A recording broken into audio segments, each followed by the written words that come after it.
With Prince William's military career firmly behind him, for the next 12 months, expect more of this. But this is not the Duke undertaking full-time royal duties. This is William channeling his energy into his charities. And at last night's Tusk Trust Awards, a new father indulging his passion for conservation.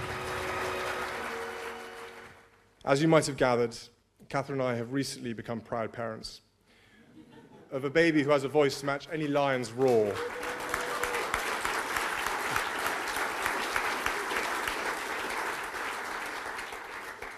This is actually our first evening out without him, so please excuse us if you see us nervously casting cheeky glances at our mobile phones to check all is well back home.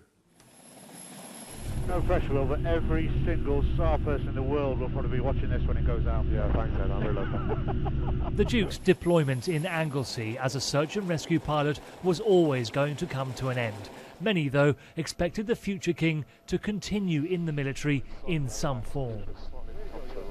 There's constant call on his time, and trying to balance that with armed forces duties when the armed forces are under so much pressure at the moment. I think Prince William probably didn't want to put extra pressure on others who had to pick up when he was away.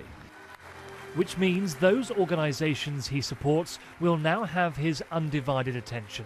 Conservation, perhaps the biggest beneficiary.